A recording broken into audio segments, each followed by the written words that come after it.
Então, hoje eu vou usar aqui um suportezinho, né, acadêmico, que vai ser um PowerPoint.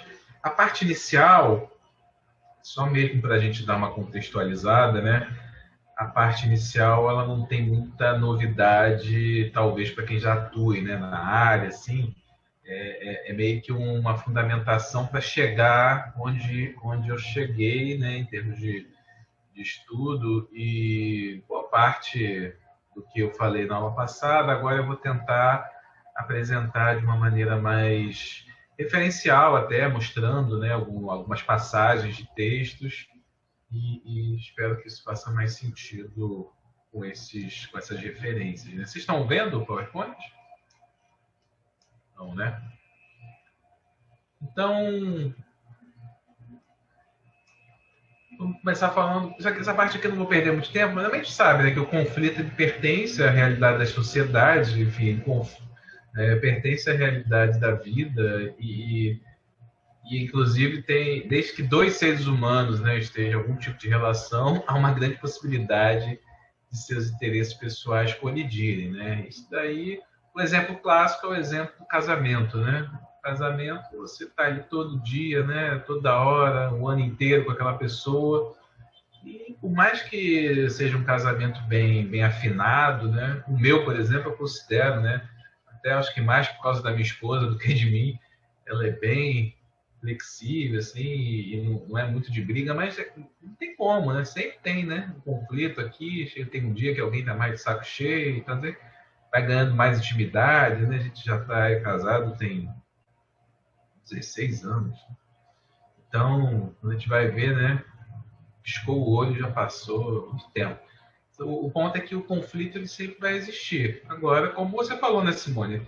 Vale para tudo, né? Técnica de mediação vale para tudo. Não só a mediação, né? As técnicas de comunicação, né? Não violenta, que também está muito em voga hoje em dia.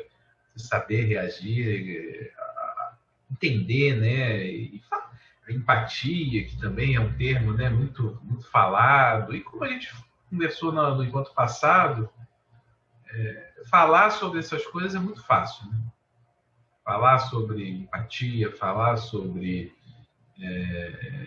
ouvir, né, escutatória, né? O pessoal inventa, né, nome, escutatória, escutativa, né, na verdade, escutatória, eu tirei isso, escutativa, né? Bom, como é que faz, né? Faz fazendo, né? Aqui tentando e com uma certa dose de boa vontade, um pouco de estudo, a gente costuma conseguir avançar um pouco. Então, interessante que possível assim que a gente pense que até sozinho, né, a gente pode estar em conflito, mesmo não estando com ninguém para gerar um conflito. E o Sócrates, mais uma vez, né, pela própria interpretação da Hannah Arendt, a Hannah Arendt diz que o Sócrates, historicamente, foi se não o primeiro, um dos primeiros que pensou em termos de consciência, né? Assim, o ser humano tem uma consciência e ele quer estar com a consciência tranquila, ou seja, ele quer estar bem consigo mesmo. Por quê? Porque ele consegue se enxergar, né? Como se tivessem dois eus. O ser humano ele se caracterizaria por ter essa possibilidade de um eu conversar com o outro, né? Ele se enxergar. Então, se enxergar seria como se fossem dois eus aí. É uma tentativa de tentar. É uma tentativa de visualizar um diálogo do eu com o eu mesmo, né? Porque em filosofia tem essas coisas doidas, né? Mas é por aí mesmo, é um diálogo do eu com o eu mesmo. E a gente se pega, né? Várias vezes, né? Talvez não conversando, né, consigo próprio, mas ali pensando, faço isso, não faço, né? O que é melhor. Você está conversando com quem? Você mesmo, né? Não está conversando com ninguém. E isso pode gerar um conflito na medida em que hoje em dia, né, a gente poderia falar da dissonância cognitiva, né? No campo da psicologia, a dissonância cognitiva é o que representa melhor esse conflito do eu com o eu mesmo, né? É você ter um valor pré-existente e aí a partir de novas informações ou novas realidades você percebe que aquele teu valor, que aquele teu preconceito, né, preconceito não bate muito com essas novas situações, ou novas informações, ou novas interpretações da realidade. E na psicologia cognitiva, normalmente, se tem alguns caminhos, né? Um que talvez fosse o ideal seria a gente repensar os nossos valores, né? Oh, deixa eu repensar aqui, né? Por que as pessoas estão falando isso? Por que eu estou me sentindo tão incomodado com esse tipo de posicionamento? Enfim, seria a reflexão por si só, né? A reflexão filosófica aí, no sentido mais tradicional e a tentativa de ajustar esses preconceitos. Agora, normalmente, a gente, como ser humano, né, mais falho, né, a gente busca duas outras saídas. Uma é tentar racionalizar aquilo que a gente quer manter como preconceito. Então, é como se fosse assim: alguém chega e fala, eu não gosto de negros porque negros, a maior parte dos negros são criminosos. Você fala, como assim, cara? Você tem algum dado estatístico? Como é que você fala isso? Isso é racismo, né? Você começa a trazer, né, uma abordagem, uma visão que confronta, né, aquela visão inicial da pessoa, aquele valor que ela traz. Ela fala, não, aí a pessoa, em vez de tentar ir dialogar com você, não, será que você tem razão? Né? Deixa eu pensar aqui, posso estar enganado. A pessoa ela vai insistir, vai tentar racionalizar aquilo que ela falou. Não, mas é óbvio, né? É só você ver, olha aí no jornal, ou seja, ela vai tentar justificar o posicionamento dela antes mesmo de tentar uma reflexão, um reposicionamento.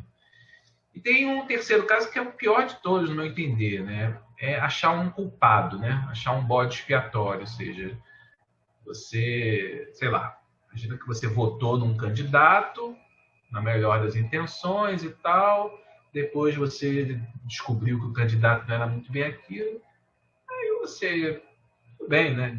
Poderia assumir, não, realmente, eu achei, né, que ele fosse um bom candidato, não é, me decepcionei, bola para frente. Não, a pessoa chega e fala, não, mas a culpa é da imprensa, né? A culpa é do candidato anterior que deixou a gente. Ou seja, você transfere a responsabilidade da sua decisão, né, que gerou um conflito, porque você esperava, né, uma coisa daquele candidato e não veio, então gera um conflito. Você coloca a responsabilidade sobre o outro, né? É fácil, né? Isso é, historicamente, a humanidade sempre buscou bodes expiatórios, né? Tem uma fala como é que é o nome dele? Esqueci agora o nome dele.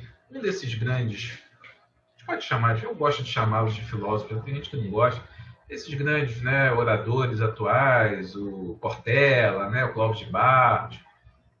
Agora não estou lembrando exatamente qual foi, mas não foi nenhum dos dois, não. Foi um terceiro. Ele tem um vídeo muito interessante que ele fala, que ele é historiador, ele fala da história, né, do bode expiatório, que desde a época lá dos povos antigos, quando você queria que a sua sociedade ali não sofresse tantos reveses, né, pegava um bode mesmo, né, um animal e oferecia de sacrifício.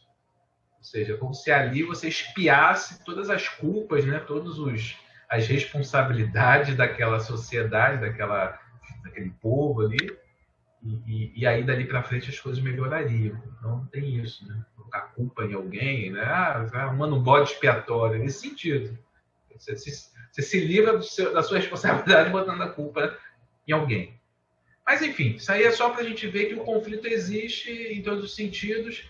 E aí a pesquisa, né, por meio de por métodos alternativos de resolução de conflitos é uma pesquisa de valor para a sociedade, porque reduz custos financeiros, como a gente viu no encontro passado, custos sociais, psíquicos, principalmente, dentre outros. Então, no meu entender, a gente pode seguir enxergando a filosofia como uma possibilidade de uma nova, né, abordagem para a mediação.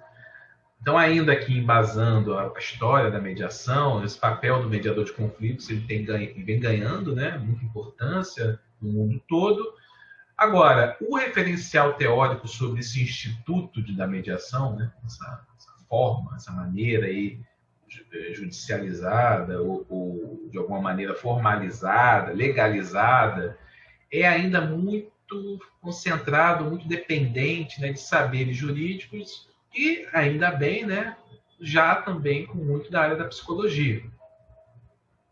Mas tem pouca coisa, né, pouca pesquisa, pouca produção acadêmica sobre o conhecimento filosófico, né, como o conhecimento filosófico poderia complementar e trazer novas perspectivas para o papel do mediador. E aí eu digo isso porque eu estou puxando a sardinha para o meu lado, mas não é só o conhecimento filosófico, né?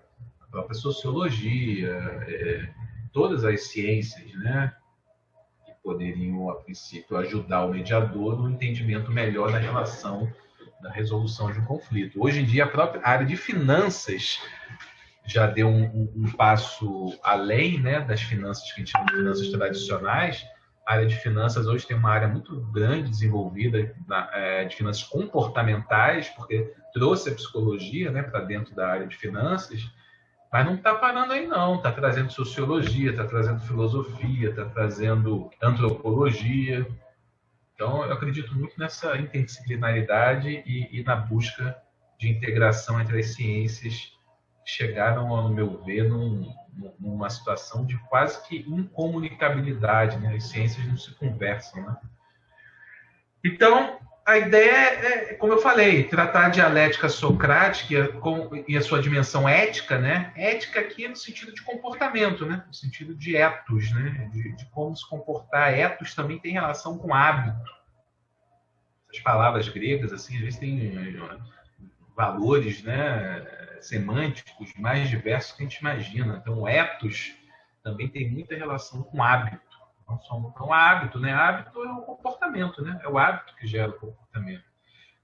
Então, a dimensão ética da dialética socrática como tentativa de fundamentação teórica do trabalho do mediador de conflitos. Então, como que isso pode ajudar a gente? Recentemente, a USP, no ano passado, né, ela publicou quem botar no Google aí acha fácil, um minucioso relatório com esse título aí, Mediação e Conciliação, não era só sobre mediação, tá? Mediação e conciliação avaliadas empiricamente. Então, a conciliação é um pouquinho diferente, né, da mediação. A conciliação já envolve um pouco mais da influência do mediador, enquanto na mediação o mediador ele fica o mais neutro possível. Então, a gente aqui está restrito a mais uma visão da mediação, mas esse relatório ele trabalha não só com mediação, mas também com conciliação. E aí, nessa pesquisa que eu li em parte, né, não li ela inteira, ela é bem extensa, mas nessa pesquisa a gente pode ver lá que o referencial teórico tem várias definições, inclusive eu puxei algumas para cá, tem várias definições do que é conflito, do que é mediação, mas não tem nada sobre ética, princípio, assim, não tem nada falando sobre uma dimensão ética, uma dimensão filosófica, e isso me chamou a atenção, e por isso que eu estou trazendo isso para cá. Então, o Bobbio, né, o Matheus e o Pasquino, em 86, já definiu que o conflito é uma forma de interação entre indivíduos, grupos, organizações e coletividades que implica choques para o acesso e distribuição de recursos escassos. De uma maneira geral, o que o Marx, né, um filósofo bastante controverso, né? Na verdade, antes dele ser filósofo, ele foi economista, né? Marx. O Marx ele criticava muito, né, a filosofia da época, porque considerava uma filosofia muito idealista, né, muito viagem, assim, muito abstrata. E ele dizia, cara, o negócio é o seguinte, o pau come mesmo, é dominação, é disputa de recursos, né? Então aqui, os recursos escassos é a definição de economia, né? Você pegar todo livro de economia, você vai ver o que é economia. Economia é a ciência que estuda a alocação ótima dos recursos escassos de uma sociedade. Ou seja, por definição, todos os recursos são escassos. Recursos produtivos, né? O oxigênio ainda não é escasso, né? A gente não precisa pagar por ele, né? Tudo que é de graça é porque não é escasso. Se for escasso, tem um preço. Então ele dizia lá no materialismo dialético dele, né, que a história do mundo evoluía conforme as disputas, né, entre os donos do capital, enfim, aqui toda a história lá do Marx. Mas o ponto aqui é que ele já via isso como um grande conflito, né? O grande conflito, né, do capitalismo é o dono do capital e o trabalhador. É um conflito que até hoje, de alguma maneira, a história conseguiu resolver em parte, ou seja, a própria constituição da classe média é uma solução para esse conflito. Aquele gerente lá, o cargo do gestor, né, do coordenador, é para botar um mediador entre o empregado mais chão de fábrica ali, né, mais digamos assim, mais mão na massa, e o dono, né? O gestor ele está ali meio que tentando atender às necessidades de quem está sob ele. Claro que eu estou falando aqui de uma visão bem, digamos, tradicional, né? Não estou falando nada aqui de gestão de pessoas, uma contemporânea, e que a equipe, né, vai trabalhar junto, vai vencer os desafios. Eu não estou falando nada disso, estou falando uma visão bem dura mesmo. Olha, eu tenho aqui uma pessoa que coordena uma equipe, ela tem que incentivar ou de alguma maneira botar essa galera para trabalhar e tem que atender às necessidades do dono, que é quem emprega ela, e quem paga ela melhor para estar ali.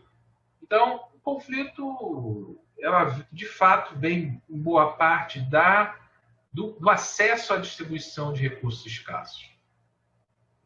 A gente perde um pouco, né, dessas sensibilidades o fato do recurso ser escasso influencia. Mas não é só isso, né? A gente sabe que mesmo quando o recurso não é tão escasso, às vezes pessoas entram em conflito e entram num ciclo vicioso, que é aquilo que a gente chama de o cara pegou pinimba, né, com o outro, né? Não, agora ele está indo por uma questão de honra, né?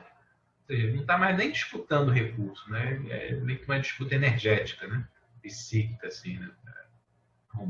Deu um sentido para a vida dele, perseguir o outro, né? Aí complica, né? Dar o sentido da vida da pessoa, perseguir o outro é complicado. Né? Mas também a gente encontra outras definições ou qualificações. O Martinelli ele considera perspectivas positivas e negativas. O Rousseau ele considera que o conflito está relacionado a uma situação que pode ser frustrante, uma frustração, né, algo que gera uma carga psicológica negativa muito forte, né, podendo assumir uma conotação construtiva ou destrutiva, dependendo de como foi encaminhado. Isso aqui é interessantíssimo, né? Isso aqui, o Sartre, né, um filósofo mais contemporâneo do século XX, ele dizia isso no seu existencialismo, né? Ele falava que nós somos aquilo que fazemos daquilo que fazem com a gente. Então, resumir a filosofia dele toda isso. O existencialismo, o que é meio que o que é o existencialismo de uma maneira bem rápida? A gente nasce tipo folha em branco mesmo, né? Nasce, vai meio que recebendo as impressões, vai virando, né, vai tendo uma certa consciência, vai criando uma essência, ou seja, a essência vem depois da existência, na visão do Sartre. Tem muitos filósofos que pensam que a existência vem depois da essência, né? Você já nasce com uma essência. Então, essa existência que vai te moldar. E essa moldagem está muito mais na sua mão do que se parece. Né? Ou seja, o que você vai fazer, o que fazem com você, ou seja, como você vai reagir aquilo que você não tem controle te impacta, né? Como você vai reagir a essas ações externas é que vai definir o que você é. Então tá aqui, ó. Não precisa ser filósofo, né? O Rojo, que eu acho que não era filósofo, está dizendo aqui, ó. Conflito é relacionado a uma situação que pode ser frustrante, mas pode assumir uma conotação construtiva. Você pode sair desse conflito melhor, né? Diferente, mais forte, mais robusto, mais maduro. Isso eu acho que é uma das abordagens muito interessantes, né, para o mediador. Mostrar de alguma maneira, né, de uma maneira cuidadosa, para aqueles que estão envolvidos no conflito, os mediandos, que aquela pode ser uma libertação, né? Pode ser uma libertação da pessoa. Imagina um casal que estava há 15 anos lá junto, mas já estava há 5 anos já se brigando todo dia. por algum motivo não estavam separando, acabou que deu um problema maior, separou. Pode ser uma libertação para os dois, né? Ah, cada um vai seguir sua vida agora, cada um constrói sua vida. Não precisa desejar o mal para o outro, não, né? Vamos seguir em frente. Então, o Martinelli e o Almeida, em 98, já diziam, por sua vez, né, que ao longo do processo de mediação, o mediador, né, e a escuta ativa, né, o mediador ouve atentamente todos os lados para perceber as inquietações apresentadas por cada um. Isso aqui é importantíssimo, né? Procure identificar interesses, prioridades, vontades de buscar uma solução colaborativa. Não tem como fazer uma solução que seja, é que nem a gente fala, né? Jogo de soma zero. Né? Jogo de soma zero, para alguém ganhar, alguém tem que perder. Eu nunca me lembro, a primeira vez que me deram um exemplo de um jogo que não era de soma zero, eu falei, eu vou contar essa história o resto da minha vida. Hoje já deve ser meio batido, né? Mas era difícil, né? Eu lembro que, eu nem me lembro quando foi exatamente, algum professor falou, pensa num jogo que não é de soma zero. Ou seja, um jogo que para você ganhar, o outro tem que ganhar também. No futebol, se você ganha, o outro perdeu, né? No tênis, se você ganhou, o outro perdeu. No ping-pong, se você ganhou, o outro perdeu. No jogo de tabuleiro, se você ganhou, o outro perdeu. No buraco, se você ganhou, o outro perdeu. Eu não conseguia, né? Achar um jogo. E aí, interessante que essa pessoa falou um jogo que eu jogava na época e não caiu a ficha na hora, que era o Frescobol. Né? Frescobol, né? Aquele joguinho de raquete, que hoje em dia tem menos na praia, porque quando a praia está cheia é meio complicado, né? Mas já tem uns espaços específicos. Enquanto a bolinha está no ar, o jogo está rolando, né? A graça do jogo é não deixar a bolinha cair. Se eu der uma pancada na bola para o outro não conseguir defender, eu estou jogando contra mim, né? A minha vitória é a vitória dele, a vitória dele é a minha vitória. Então a gente vai tentando estender esse jogo o máximo possível. A graça do frescobol, para quem já jogou, né? Para quem já observou, a graça do frescobol é jogar, deixar a bolinha, né? No ar o maior tempo possível. Mas também não é aquela coisa de fazer assim, ah, toma aí a bolinha, né? Não, não, vamos jogar fácil aqui para não cair. Não, com um certo desafio, né? Dando umas porradinhas de vez em quando, para ver se o cara pega e tal. Então, assim, é um jogo que não é de soma zero e a gente tem poucos jogos de soma zero. Então, o acordo, né? Essa solução colaborativa, ela é como se fosse um jogo de soma zero, ou seja, eu não, quando eu ganho, o outro ganhou também. Isso é uma premissa também dentro da negociação, quando a gente pensa numa negociação mais equilibrada, né, menos destrutiva, eu só ganho quando você ganha, né? Então, o corretor, uma compra de um imóvel, um bom corretor, ele não está pensando só na comissão dele, ele está pensando também em achar um imóvel que vai te fazer. Pô, é o imóvel que você estava procurando. Há 5, 10 anos você procurava, ele achou. Então é um jogo de soma, né? Não é um jogo de soma zero. Assim, eu ganho minha comissão, mas você ganha aí um imóvel para, sei lá, os próximos 10, 20 anos. Então, isso quer dizer o quê? Que na mediação as partes precisam por si só e voluntariamente almejar um acordo sem a interferência direta do mediador. Agora, é claro que o mediador, de alguma maneira, ele está interferindo. Ele está interferindo porque ele está ali, né? Ali ele já está interferindo de alguma maneira, mas é uma interferência, depende de como a gente entende interferência, né? Mas é uma interferência que é positiva dos dois lados. Então, para Martinelli, numa mediação, o papel do mediador é ajudar na comunicação mais efetiva, a gente falou disso, né? A comunicação mais efetiva entre os mediados, porém, ele não deve por si só decidir qual será a solução para o impasse, a gente já viu isso. O mediador tem o papel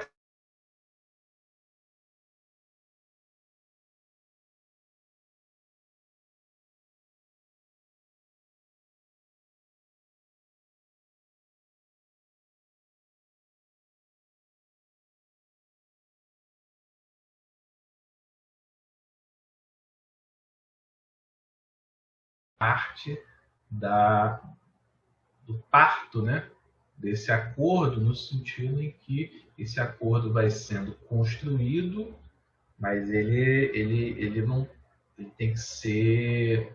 Alguém tem que ajudar a parir esse acordo. É o obstetra, né? É o filósofo, né? No caso aqui da visão socrática, e no nosso caso é o mediador. Então a gente tem que apresentar alguns argumentos convincentes a favor dessa dialética socrática, né? Senão fica, tá bom, ele gosta de filosofia, ele tá lá puxando a sardinha pro lado dele, né? Então a gente tem que apresentar aqui argumentos convincentes a favor dessa dialética socrática e da sua dimensão ética. Muito do que fundamenta a mediação de conflitos, né, no seu referencial teórico, são as premissas de que o mediador deve ser neutro e buscar um acordo consensual. Isso é um pouco da visão do médico também, né? O médico, quando chega um acidentado no hospital, ele não pergunta, né? Qual é o seu partido político? Quem que você votou na última eleição? Onde é que você mora? Qual é a sua renda? Você já foi preso? Não pergunta nada disso. Ele salva a vida do cara. Tem que resolver, né? Tem que curar a pessoa. O médico, né, vai lá, jura, né? Faz o juramento de Hipócrates, né? Quando ele se forma, ele vai salvar vidas independente de qualquer coisa. Se for pensar numa organização maior, tipo Médicos Sem Fronteiras, é mais ainda, né? Além dele salvar vidas, não importa quem seja, ele vai e se coloca em situações de risco para salvar as vidas de uma pessoa que nunca viu na vida. Então, essa questão de ser neutro, né? E a gente relacionar o mediador com o obstetra, tem tudo a ver, né? O mediador, ele está ali querendo produzir, né, gerar o acordo, não importa quem é que está de cada lado. Não importa. Não quer saber se um votou no Lula, o outro votou no Bolsonaro, se um é rico, o outro é pobre, se um traiu, o outro foi traído. É claro que essas informações podem até ajudar na construção do acordo, mas não pode ser influenciado por isso. Então é como se o mediador fosse de fato um parteiro da solução, mas sem impor uma solução. Então, como eu já tinha dito, né, uma defesa de uma relação ganha-ganha, tipo jogo de frescobol, na qual, para que haja um vencedor, não há necessidade de haver um perdedor. Então, o mediador, como profissional, no meu entender, apesar de todo o desenvolvimento, né, que já existe na literatura e institutos, né, que desenvolvem, como aqui, né, a AB, Câmara de Mediação, o CBMA, todas as entidades envolvidas, né, com mediação, o mediador como profissão ainda precisa, né, de uma formação mais consistente, mais abrangente, devido justamente aos desafios que são impostos e que cada vez mais vão surgindo, né? Existem profissões, como ciências, né, que dão booms, né? Hoje, uma das profissões mais procuradas, não digo para se formar, não, mas um dos profissionais, né, mais procurados hoje em dia é o quê? Psiquiatra, né? Psiquiatra, há 50 anos atrás, ninguém ia, porque tipo, falava, o cara é maluco, né? Quem vai a psiquiatra é maluco. Porque tem toda uma história, né? De que as pessoas mal compreendidas, ou que tinham algum certo distúrbio, ou algum transtorno, né? Psíquico, não tinha muito tratamento, assim, não tinha muita terapia, o cara ia internado, né, num hospício, e quem cuidava era o psiquiatra. Hoje em dia, cada 10 pessoas que você conversa, sei lá, eu arriscaria dizer que umas 7 hoje tem algum tipo de contato com algum psiquiatra. Estou chutando, tá? Isso não é dado real, não. Estou chutando do meu círculo pessoal. Isso não é uma crítica, não. Estou só dando um exemplo de que tem profissões que ganham, né, relevância em certos momentos da vida, da sociedade. E assim como psiquiatra, assim como psicólogo, né, estão sendo muito demandados por causa dessa vida louca, né, que a gente vive, o mediador também, né?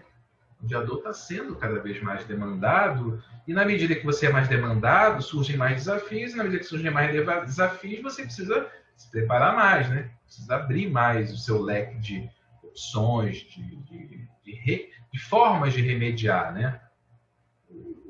Quem vai te procurar. Então, seria valoroso municiar esse profissional com embasamento não só mais filosófico, né, mas também mais filosófico, por meio desse estudo da dialética e também não só da dialética socrática. Pode ter outras abordagens, né? Em especial a visão e análise da Hannah Arendt de Sócrates, que eu vou já mostrar. Então, essa parte aqui eu vou passar mais rápido, né? Aqui é simplesmente dizendo, né, que é uma opção que está cada vez maior dentro da justiça brasileira, né, com o processo de mediação, devido ao custo dos processos dentro da justiça. A situação fiscal do país é delicada, então, na medida que a gente consegue reduzir também o processos judiciais, a gente alivia, né, a pressão sobre o custo no judiciário. A gente sabe que a máquina pública, né, ela é muito engessada. A Simone, né, vai saber bem também disso, né? A gente sabe que a máquina pública tem muitas amarras, uma burocracia que, aos poucos, né, as coisas vão ficando mais flexíveis, mas existe todo um jogo político também. Então, tem muito cuidado, né? E dentro disso, dessa situação que é muito engessada, uma alternativa para a solução de conflitos via mediação, que é mais flexível, né? que tem muito mais celeridade e um custo menor, é uma ótima alternativa, né? Então, uma vez eu falei de psiquiatra, uma vez eu conversei com um psiquiatra e ele falou assim, olha, o que eu vou te dizer aqui não é uma verdade, mas é um fato. Antigamente a pessoa levava 2, 3, 5 anos, né, fazendo análise e tal, para conseguir melhorar 10%, né, psiquicamente. Hoje, dependendo do paciente, você acertando o remédio, em 30 dias essa pessoa já deu um salto de 30%. E, claro, né, o médico vai saber o que está fazendo, né? Depois vai tirar o remédio, né? Se não precisar mais e tal. Então, assim, você tem um atalho, e esse atalho, a princípio, não tem nada contra, né? Já foi bastante estudado. Eu não vou ficar indo lá na justiça, ficar 10 anos esperando por uma resolução. Pô, vamos fazer a mediação, né? Não tem por que ficar sofrendo mais e mais e mais. Não, a gente tem que se amar um pouquinho mais, né? No entanto, então, há a necessidade de que sejam formados bons mediadores, a fim de que essa mediação ganhe confiança, ganhe credibilidade, né, melhor dizendo. Também não adianta você falar, aí você vai no médico lá, no psiquiatra, o psiquiatra te passa um remédio e você passa mal. É assim, né? O cara tem que estar estudado, tem que ser um bom médico. Então, a gente também tem que ter bons mediadores e tal. Bom, então, mergulhando mais na parte que é talvez o que interessa mais a todos aqui, né? O meu estudo ele é mais dentro dessa visão dos diálogos, né? Da análise da dialética socrática dos diálogos platônicos. Então, a gente tem vários diálogos platônicos e que é aceita de maneira bastante quase que unânime mesmo, todos os estudiosos, pesquisadores do tema. Especialmente o teteto. Então, o teteto, eu vou mostrar uma passagem aqui, uma ou mais passagens. Eu falei do teteto, né, no encontro passado.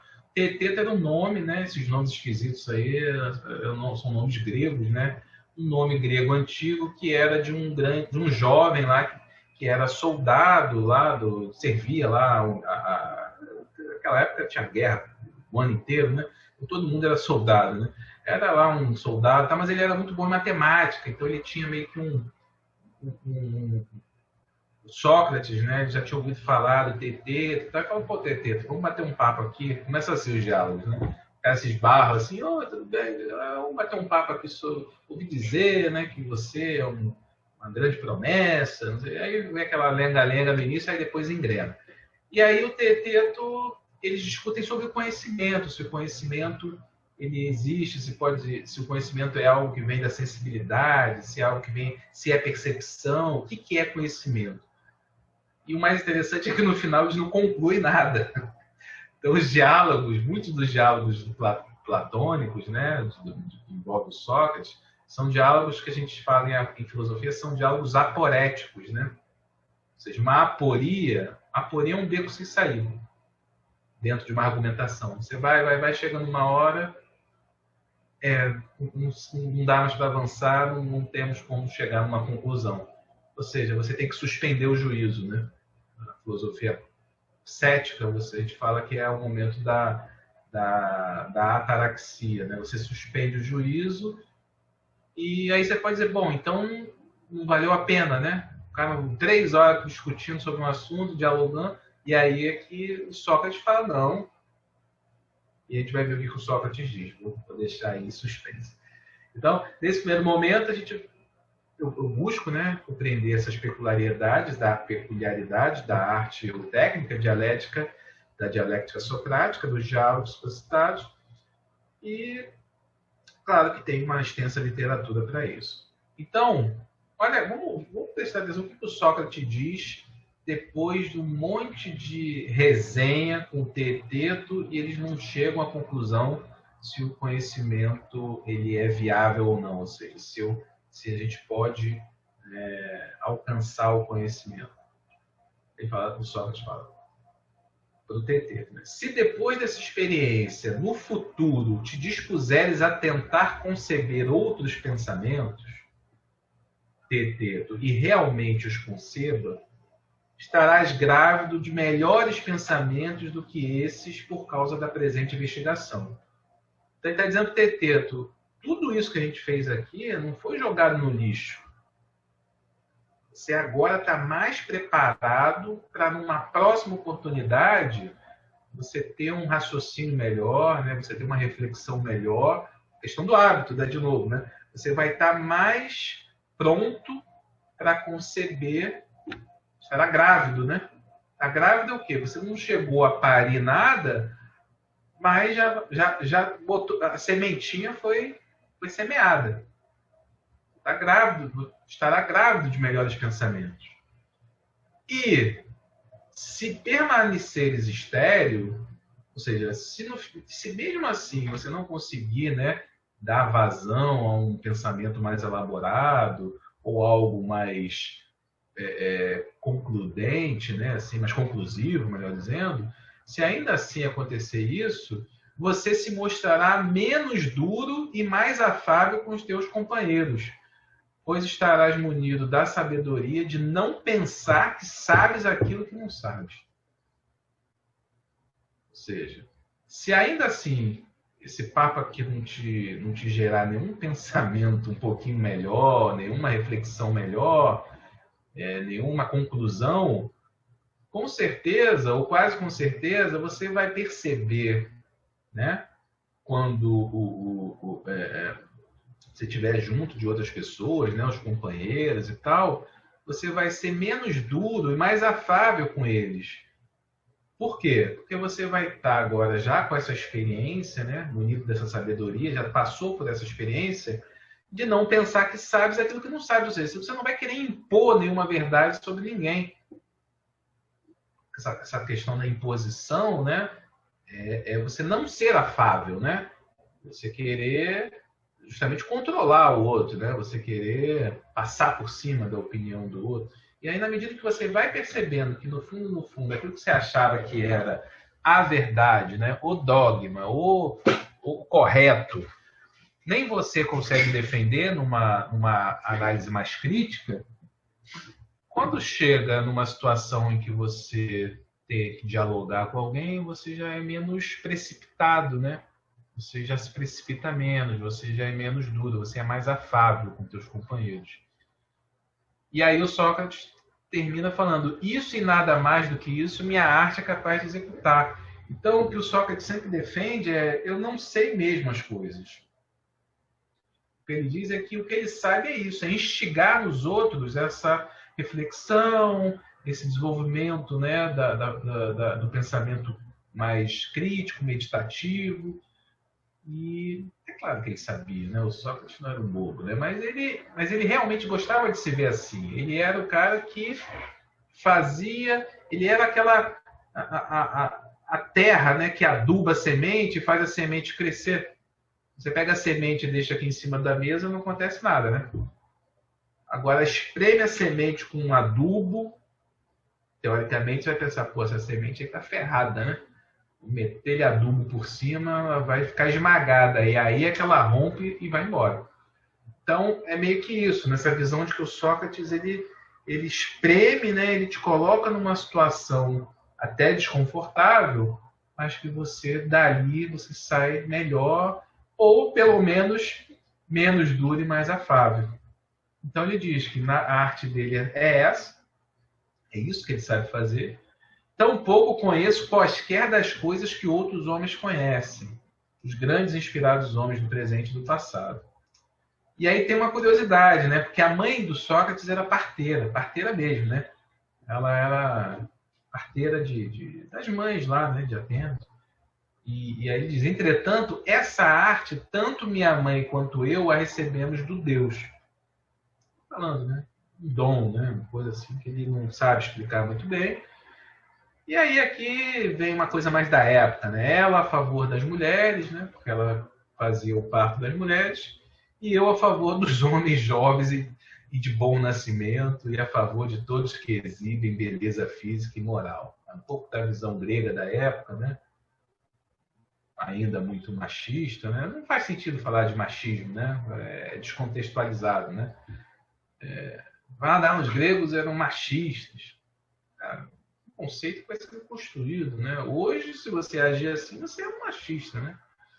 Eu fico impressionado, as pessoas ficam pegando assim as visões de hoje e querendo culpar as pessoas que viveram há séculos atrás. Se pudesse ressuscitar a pessoa e crucificar de novo, acho que fariam, né? Então, sim, tudo bem, né? Tem crimes e crimes, né? Então, enfim, mas estou só falando isso porque hoje não ficaria muito bem, né? Alguém falar eu a favor dos homens, né? Jovens e de bom nascimento. O que é bom nascimento, né? Hoje a gente não é meio politicamente incorreto falar isso, né? Mas é só para dar uma aliviada aqui no Sócrates, via Platão. Bom, então, o que vocês acharam? Faz sentido isso aqui?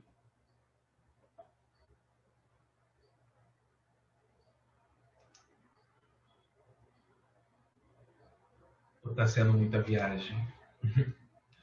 Bom, vou mandar mais um pouquinho e depois a gente conversa mais.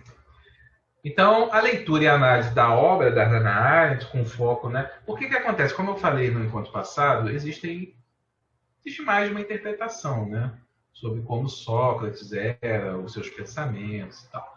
Então, o foco da interpretação da Hannah Arendt, do diálogo, essa aqui é uma palavra grega, né? Dialegestai, ou seja, do diálogo do pensamento, para o qual o Sócrates convida seus concidadãos. Então, o Sócrates, quando ele está lá na Ágora, né, na praça em Atenas, perturbando um monte de gente, ele faz amigos e inimigos, porque ele convida, né, os concidadãos a esse diálogo do pensamento. Imagina que isso não era tão... Hoje em dia a gente fica assim, como assim, né? Diálogo. Imagina 2.500 anos atrás, o Sócrates falando, tá, mas você acha isso por quê? Né? Mas de onde você tirou isso? Como você chegou a esse conceito? Mas tem alguma causa para isso? Então, e aí a pessoa cai em contradição, mas ele, na verdade, ele queria, né?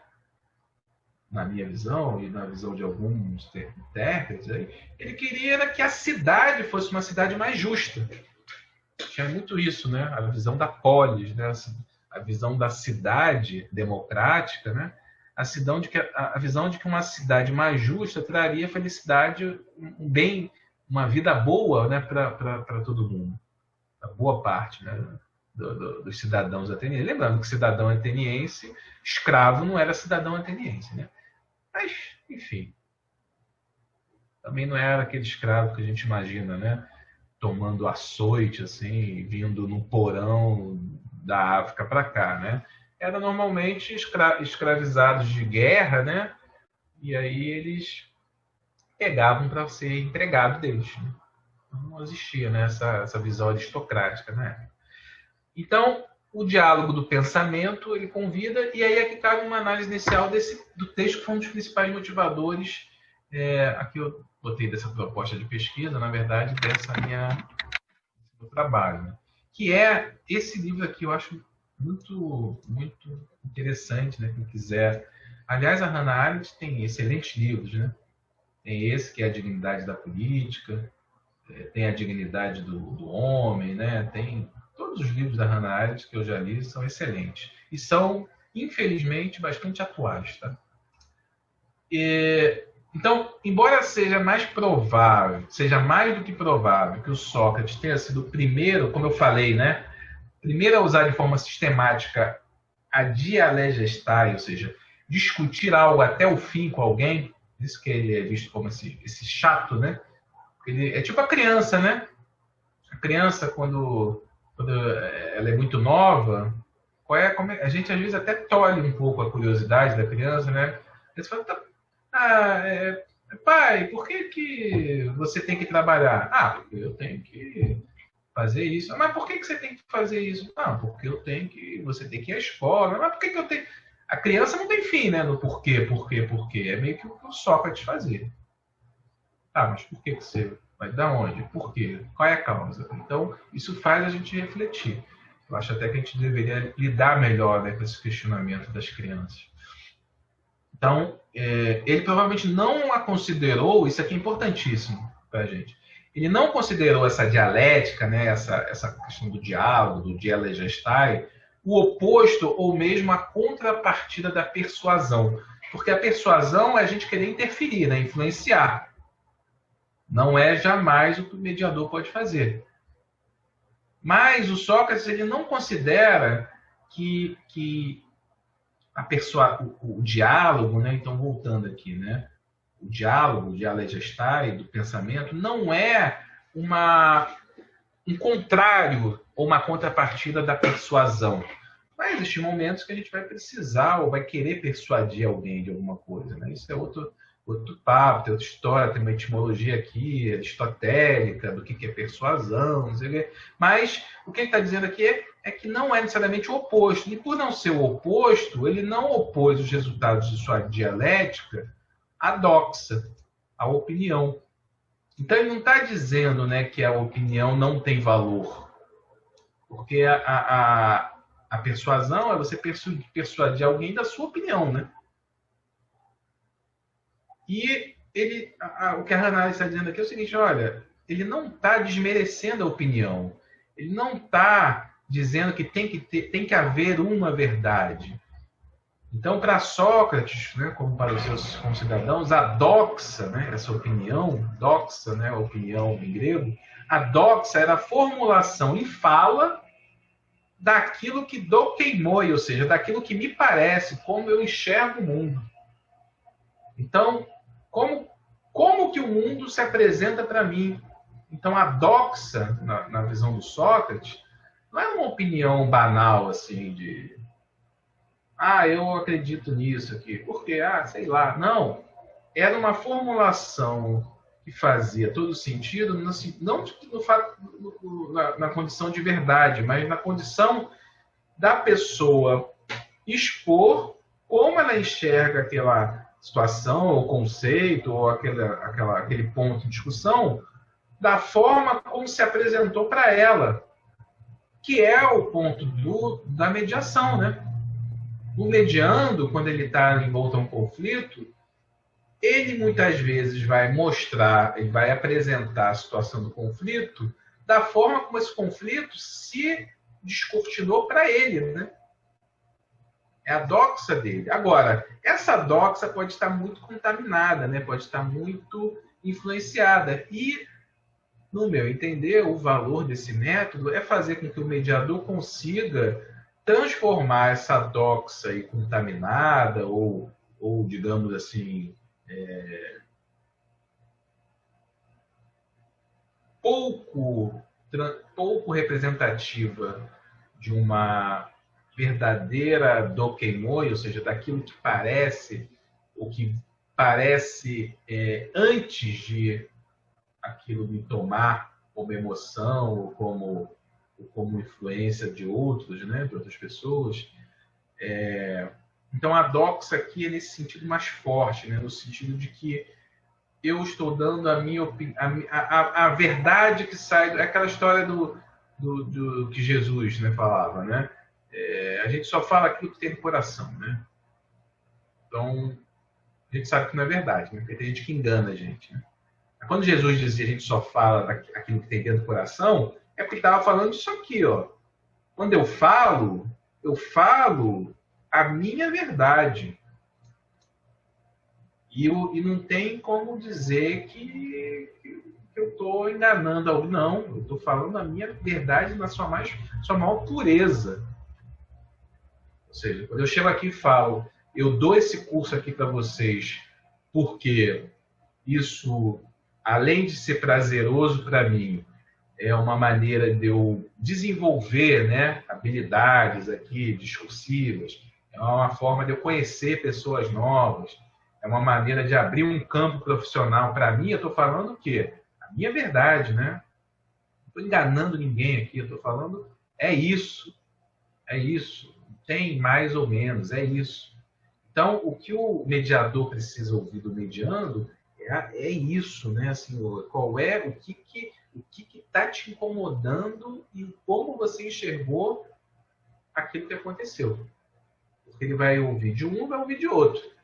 E nos pontos de interseção ele vai tentar trazer, parir o acordo. Né? Então, essas pessoas que estão em disputa, em conflito, elas enxergam os fatos de uma maneira muito própria, muito pessoal. A gente sabe disso. Né? A emoção toma a percepção de qualquer um.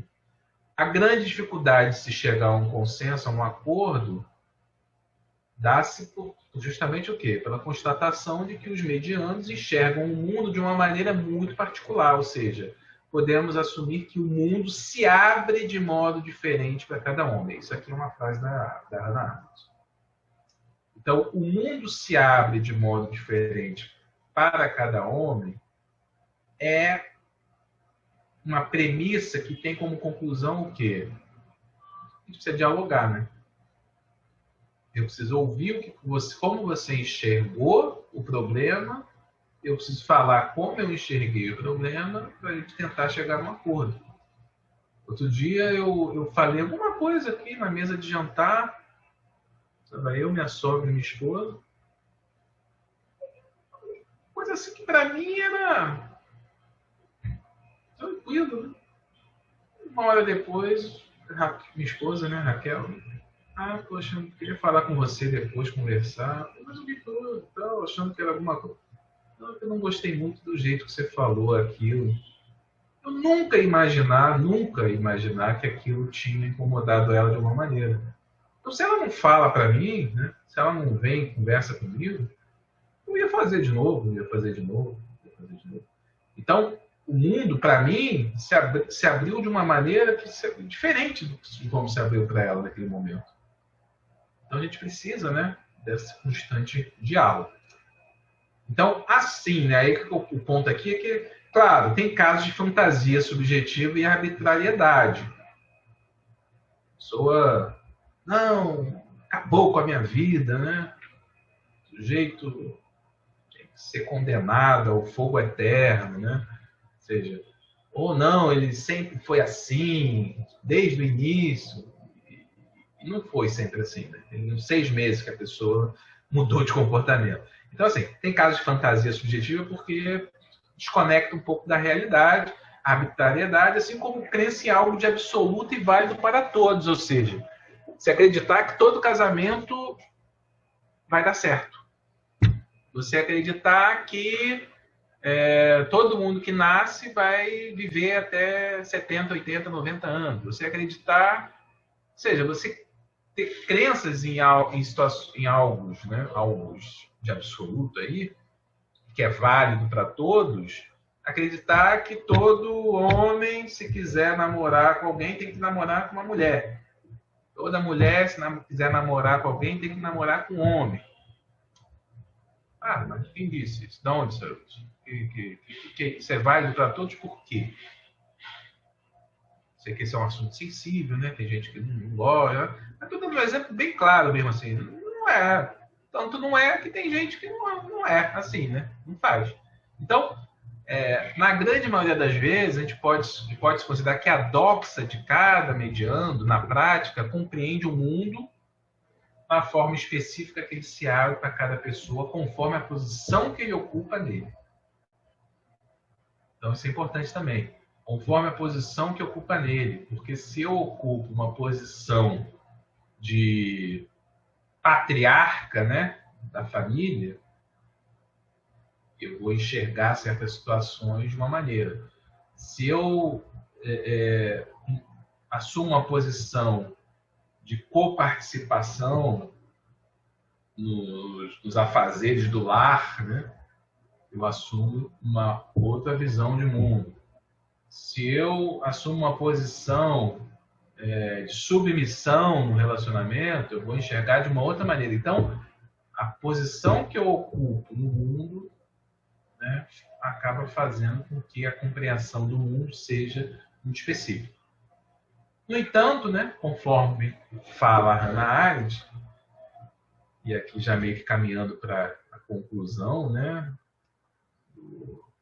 da discussão, a propriedade do mundo de ser o mesmo, ou seja, tudo bem, você enxerga de uma forma, eu enxergo de outra, você gosta de azul, eu gosto de amarelo, mas a propriedade do mundo de ser o mesmo, ou seja, o seu caráter comum, koinon, como diziam os gregos, né? A qualidade de ser comum a todos. Então,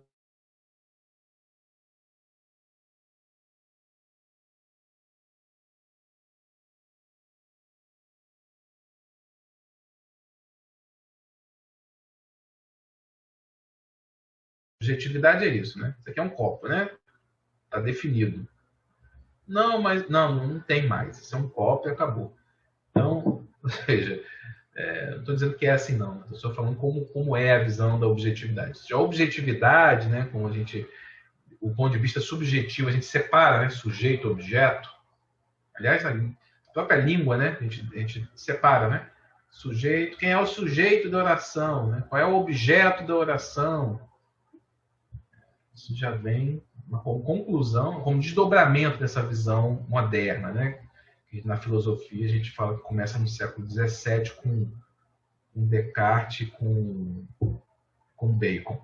Então, esse caráter comum, a objetividade, reside no fato de que o mesmo mundo se abre para todos e que, a despeito de todas as diferenças entre os homens e suas entre os homens aqui, entre os seres humanos, tá? A diferença entre de todas as diferenças entre os homens e suas posições no mundo e, consequentemente, de suas doxai, ou seja, opiniões, tem um detalhezinho. Tanto você quanto eu somos humanos. Então, ela busca esse liame aí, né?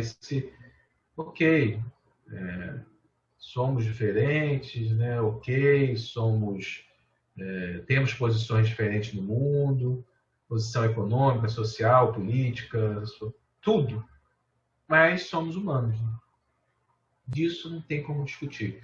Isso também é muito trabalhado, né, no Derrida, nos filósofos mais contemporâneos, que o próprio fato de eu me enxergar como uno, né, como eu, como outro, como algo, né, um sujeito, entre aspas, né, é porque eu considero o outro, né, a alteridade. Eu só existo por causa do outro. Consigo me ver porque eu consigo ver que existem outros, né? Então, somos humanos. E aí, o que ela está querendo com isso, né? Ela, na verdade, ela está querendo um pouquinho de paz, né? Mas aqui surge a possibilidade do acordo, né? Da negociação, do consenso, ou seja, por mais que haja, né, todas essas diferenças, essas visões por ângulos que não são muitas vezes complementares e tal, por mais que exista todo esse conflito, sempre vai existir a possibilidade de um acordo. Porque nós somos seres humanos. Né? Nós somos seres humanos. E aí, nessa linha de raciocínio, nosso estudo, né, aqui toma relevância sobre o prisma filosófico da dialética socrática, que, como eu já falei no início do encontro, né, o próprio Sócrates chamava de maiêutica, a arte da obstetrícia. É interessante, isso aqui me lembra muito a questão do perdão, né, no Derrida, porque em Derrida, o perdão, é muito interessante isso, a visão dele, o perdão, ele, da forma como conceitualmente ele foi construído, né? A forma como a lógica do perdão foi construída desde a antiguidade até a Segunda Guerra Mundial, é uma lógica muito de reconciliação, né? História da reconciliação. O ser humano vai lá, faz uma cagada, não, perdão, não sei o quê, vai. E aí quando chega no nazismo, né, nos crimes nazistas, o Yankelevich, né, que é um outro filósofo, ele fala: o perdão tornou-se impossível a partir daquele momento.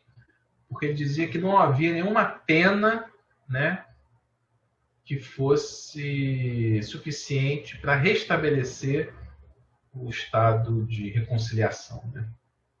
Ou seja, depois de toda aquela crueldade, né, que foi feita em cima de perseguição, não só dos judeus, né, mas principalmente dos judeus, não tinha como haver, dentro daquela ótica, né, de perdão que vinha tornando possível uma reconciliação, não tinha, era imperdoável, né? Não existia, não tinha pena. Ele fala assim: diante do infinito, tudo que é finito se torna equivalente. Não tem como. Como é que a pessoa vai expiar uma culpa daquela? Não tem como, né? Essa era a visão dele.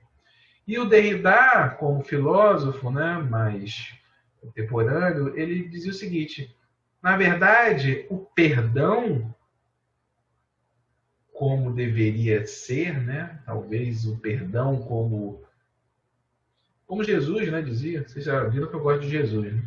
Como Jesus dizia, né? Um dos apóstolos perguntou para ele, né? Pô, mestre, mas eu tenho que perdoar quantas vezes? 7? Sabe que o 7 aparece na Bíblia umas 500 mil vezes, né? 7, 70, são números meio cabalísticos, assim, né? Se vocês pegarem um PDF da Bíblia e botarem 7, você vai ver que tem 1 milhão, tudo é 7, né? 7.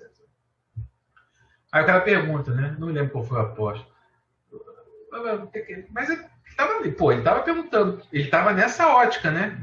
Do perdão como reconciliação, né? Pô, mas quantas vezes eu vou ter que perdoar o sujeito? 7 vezes?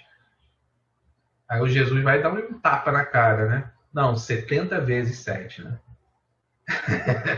Tipo, a gente não perdoa por uma lógica, né? A gente não perdoa por uma... A gente, que eu digo, Jesus falando, né? A gente não perdoa por uma lógica, né? A gente não perdoa por algo tomar lá da cá, né? A gente não perdoa num cálculo, numa economia. A gente perdoa porque a gente perdoa, né?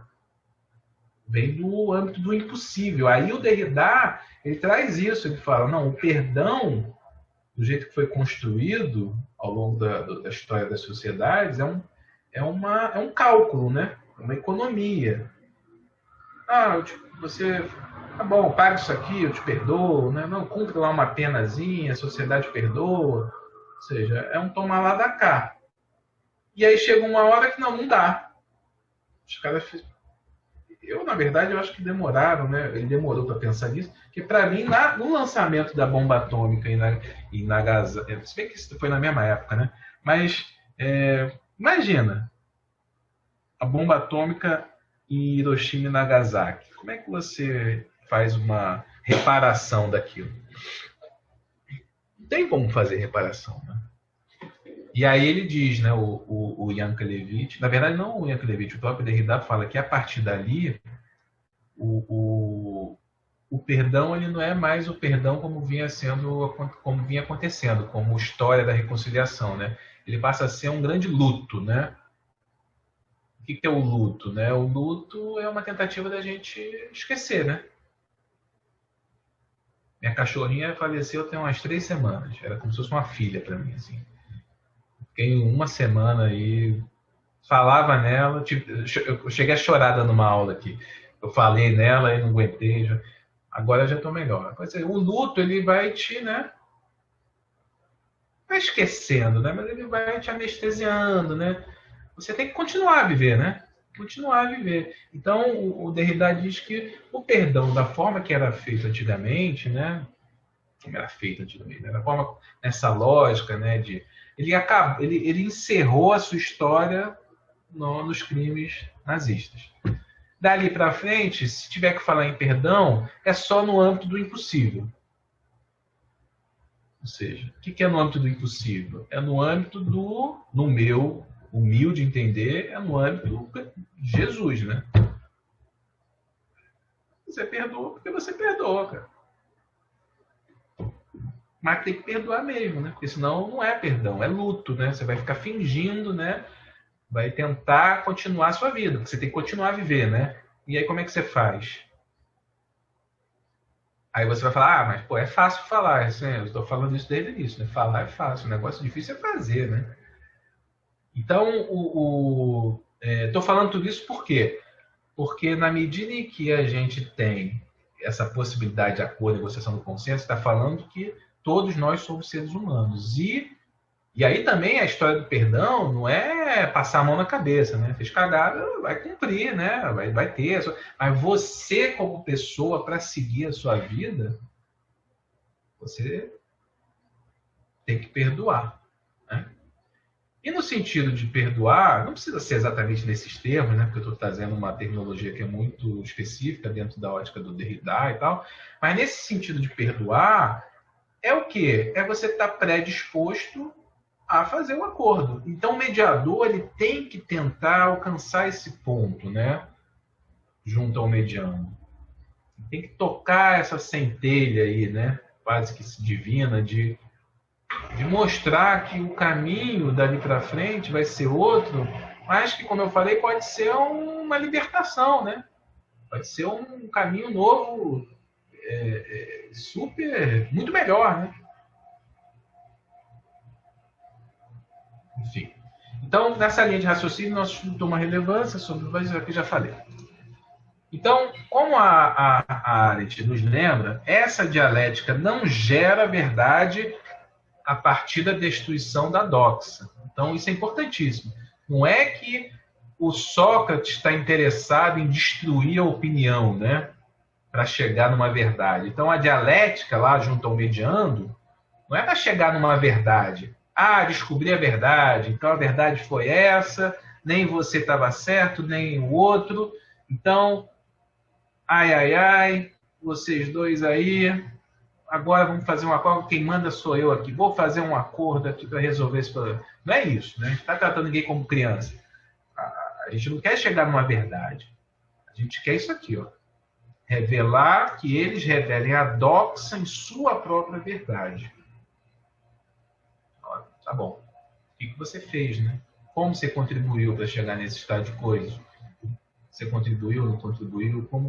Mas seja mais sincero possível. Né? Você tem que buscar o tempo inteiro a doxa na sua própria verdade. Ou seja, tudo que não é manipulação. Né? A manipulação é tudo que não é isso aqui. Né? Então, quando você quer manipular alguém, você está escondendo a sua própria verdade. Né? Alguém já tentou manipular alguém? Eu já tentei. Todo mundo um dia já tentou manipular alguém, né? Quando a gente quer manipular alguém, a gente está escondendo, a gente não está falando, não está sendo aberto, né? E depois que a gente descobre, né, que tem seus riscos, né? Mas provável de cada um, né? Mas no meu entender, essa transparência, né? Essa verdade, essa doxa em sua própria verdade, que não implica que você esteja certo, mas implica que você está sendo sincero e está expondo aquilo, né? Agora, cuidado, né, gente? A gente não pode ser assim o tempo todo, né? Eu participei de várias reuniões de trabalho que se eu expusesse o que eu estava pensando, eu era demitido. Né? Então, também, vamos lá, né? Eu não estou aqui fazendo uma oratória aqui, mas a gente tem que também, de vez em quando, botar o pé no chão. Mas estou falando assim, num sentido, numa situação como essa, a gente tem que buscar, né, essa doxa na sua própria verdade. E aí, para Hannah Arendt, o Sócrates tentou tornar amigos os cidadãos de Atenas. A amizade era um valor muito forte em Atenas. Aliás, em Aristóteles também a amizade, né, é uma das virtudes, né, do ser humano. É a amizade, ser amigo. Né? Então, a amizade... Eu estudei num colégio beneditino, né, na Ordem de São Bento também. Quem estuda em colégio, beneditino, não, mas quem estudou, né, nesse colégio, sabe disso na pele, né? Porque tem 25 anos que a gente se formou e até hoje a gente faz churrasco, já é um valor muito forte. Então, para ela, o Sócrates tentou tornar os amigos cidadãos da Atena. Agora, como é que a gente relaciona isso com a mediação? A gente não vai tornar amigos os medianos, né? Não vai. Até ser um caso ou outro, né? Um abraço, escorre uma lágrima furtiva, né? Mas quase sempre não é isso. Então, como é que a gente contorna isso, né? Dentro do âmbito da mediação? Então, assim, o elemento político na amizade reside no fato de que, no verdadeiro diálogo, cada um dos amigos pode compreender a verdade inerente à opinião do outro. Então, quando eu falo que eu sou seu amigo, e é por isso que a gente tem tão poucos amigos, né? O amigo é o que fala a verdade na tua cara, né? Mas a verdade dele, né? Não é a verdade. Ele fala, cara, eu tô enxergando, olha, eu tô enxergando é isso aqui, ó. Enquanto que alguém que não é seu amigo, né, vai falar, não, mas aí talvez não seja tão assim. O amigo vai lá e dá logo a porrada na cara, né? Fala, se liga, cara, como assim? Então, um elemento político na amizade, lembrando que a gente está falando da polis, né, da cidade, o elemento político aí vem de polis, né, na amizade, reside no fato de que no verdadeiro diálogo, cada um dos amigos pode compreender a verdade inerente à opinião do outro. Mais do que o seu amigo como pessoa, um amigo compreende como, em que articulação específica o mundo comum aparece para o outro. Que como pessoa será sempre desigual ou diferente. Ou seja, quando eu sou amigo de uma pessoa, e com o tempo, né, a gente vai desenvolvendo esses laços, a gente consegue perceber e articular como, a gente consegue compreender como e em que articulação específica o mundo comum, ou seja, o mundo em que a gente vive, aparece para o outro, ou seja, ele está aparecendo de uma maneira diferente para aquela pessoa e eu consigo ver isso, porque eu conheço essa pessoa. Eu sei como ela é. Quantas vezes, né, conversando com amigos, assim, eu estou ouvindo a pessoa falar, daqui a pouco eu já saquei, eu já sei o que está pegando. Porque eu sei, eu conheço o cara há 30 anos, eu sei que ele é sensível a esse tipo de assunto, eu sei que ele tem, sei lá, algum, vou dizer, trauma, né? Alguma experiência ruim no passado com relação a isso, então eu sei que aquilo que para mim é quase que irrelevante, para ele tem sentido. Né? Então, se eu pensar que tudo que para mim é irrelevante para todo mundo, porra, ferrou, né? Nunca vou ser um bom mediador, né? Aliás, nunca vou ser um bom amigo, né, de ninguém, né? Então, assim, eu tenho que saber que, às vezes, o que não me incomoda os outros.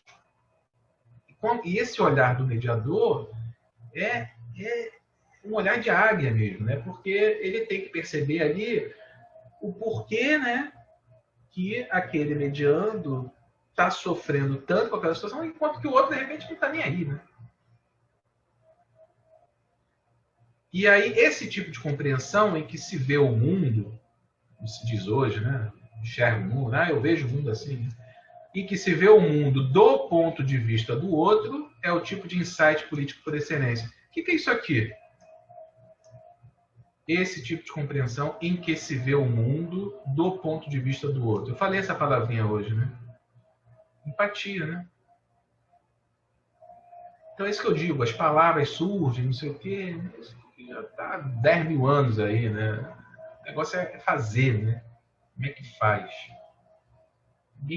Todo mundo sabe que empatia facilita acordo, facilita o convívio. Todo mundo sabe. Quem é que não sabe isso? Todo mundo sabe. Então, isso aqui, acho que essa letra aqui está pequenininha, né? Naturalmente não se espera... Já está acabando, tá, pessoal? Naturalmente não se espera que pessoas em conflito se enxerguem como amigos, né? Foi como eu falei. Também não é assim, né? A gente não é muito de poliana aqui. Não vamos achar que as pessoas em conflito vão se enxergar como amigos. No entanto, a ideia relevante aqui é a consciência do ver o mundo do ponto de vista do outro. Isso aqui, quando o mediador consegue, é 70% do caminho andado. Você fazer parte A e parte B em conflito, você fazer com que a parte B se coloque no lugar da parte A e a parte A se colocar no lugar da parte B, não é fácil, mas se você consegue, por essa técnica, né? Conversando, questionando, né? Perguntando, se você consegue, então repara, você não vai chegar, enxergue o problema pelo ponto de vista do outro, não é isso. É pela dialética, pelo questionamento, né? Como a Vitória falou, né? A arte ali, né? Do perguntar, perguntar, perguntar, a pessoa não só cair em contradição, mas ela também cair em contradição por ela perceber que se ela tivesse do outro lado, talvez ela tivesse agindo da mesma forma. Aí ela se desconstrói, aí você quebra, né? Aí você quebra o rochedo ali, né? Você quebra o que está impedindo de ter um acesso, né, a uma coisa comum, né? Que a gente está falando aqui de algo comum. Então, ver o mundo do ponto de vista do outro é o que basta, a gente não precisa fazer com que as partes A e B se tornem amigos, né? Basta que elas consigam, em algum momento, abrir a guarda. Abrir a guarda. E aí eu diria, numa luta de boxe, né, quando o lutador abre a guarda, o outro enfia o pau, né? Aqui não, o cara abriu a guarda, você não vai enfiar o pau, não. Se bobear, você vai tomar cuidado, né, para não machucar a pessoa. É isso, né? Não quer derrubar ninguém, né? Você abre a guarda para tornar a pessoa mais suscetível, não é para derrubar ela, não é para machucar ela. Né? Então, a dialética socrática ela pode ajudar no desenvolvimento dessa consciência, né? Haja vista que os processos de mediação envolvem pessoas que muitas vezes estão o quê? Abaladas emocionalmente e se acham os donos da razão. É que nem aqueles filmes, né? Até novela põe muito isso, né? O preso nunca acha que está preso por justiça, justamente, né? Ah, por que você está preso, né? No diálogo, num presídio, é sempre assim, né? Por que você está preso? Não, para começar, eu estou preso injustamente. Eu não cometi crime nenhum. Mas aconteceu isso, isso. Ou seja, você se acha o dono da razão. Pô, claro, você acha que o cara não acha que devia. Um ou outro, né? Acha, não, realmente, fiz besteira, agora eu vou. Esse é o ponto que a gente quer chegar. A pessoa fala, não, realmente, fiz besteira, vou resolver agora e depois vou sair livre de cabeça erguida. Aqui é a mesma coisa. Teve um conflito, teve um problema, agora vamos resolver. Não tem essa coisa de eu estou certo, eu estou errado. Não, vamos resolver. Como é que resolve? Então, num processo de mediação, existem encontros particulares, né, entre o mediador e uma das partes, para conversas mais íntimas, confidenciais, e esse seria um momento oportuno para que o mediador, utilizando-se de uma maiêutica socrática, procurasse parir o doxa do mediando. Então, não vai ser o mediando que por si só vai fazer, né, emitir essa opinião na sua maior transparência possível. Você tem que estar ali agindo terapeuticamente, né? E aos poucos gerar nele a compreensão de como e em que articulação específica o mundo comum aparece para o outro mediando. Que como pessoa será sempre desigual ou diferente. Ou seja, paria-se doxa do mediando e ao mesmo tempo, na medida que essa doxa vai se colocando, né? Ou seja, a transparência vai surgindo, a sinceridade vai tomando conta, aos poucos isso vai gerando no mediano a compreensão de que, de fato, o outro é diferente de mim, né? Eu não sou igual a ele, a gente pensa diferente. E em que articulação específica o mundo comum aparece para o outro mediano? Ou seja, em que ponto que os mundos se tocam ali para a gente conseguir chegar num acordo? Se não houver ponto de contato, não tem acordo. Então, a partir da compreensão desse mundo comum, pode surgir a possibilidade de um acordo consensual, né? Gerando uma relação ganha-ganha. E aí, para Hannah Arendt, né, se tal compreensão e a ação por ela inspirada, né, tivesse que acontecer sem a ajuda do estadista, isso aqui já é uma outra visão dela, né? Ou seja, se essa compreensão, né, de mundo comum e tal, e a ação por ela inspirada, né, essa ação solidária, tivesse que acontecer sem a ajuda de um Estado, né, de um líder, né, de uma república, de um estadista, então o pré-requisito seria o quê? Que cada cidadão, ou seja, imagina um Estado anárquico, né? Não tem governo. Como é que esse negócio pode dar certo? Estou dizendo que deveria ser assim, não. Estou extremando aqui a situação para a gente entender o argumento dela. O pré-requisito, ou seja, só se daria certo se seria o pré-requisito seria de que cada cidadão teria que ser suficientemente articulado para mostrar sua opinião em sua veracidade e, por conseguinte, compreender seus concidadãos. Então, isso aqui é quase que uma utopia, né? Mas a gente vai atrás dos ideais para fazer o que pode. Então, o Sócrates, né, ele parece ter acreditado que a função política do filósofo, né, a função política dele, era ajudar a estabelecer esse tipo de mundo comum. Ou seja, na medida que ele ia conversando com todo mundo, e as pessoas iam elaborando os conceitos, iam trocando ideias, e a gente tem um mundo em comum aqui, né? A gente pensa aqui, a gente pensa sobre justiça, a gente pensa sobre eudaimonia, felicidade, a gente pensa sobre fortaleza, a gente pensa sobre organização. Então a gente tem um mundo em comum. Mas esse mundo em comum seria construído, né, ou seria erigido aí, seria erguido sobre a compreensão da amizade, em que nenhum governo é necessário.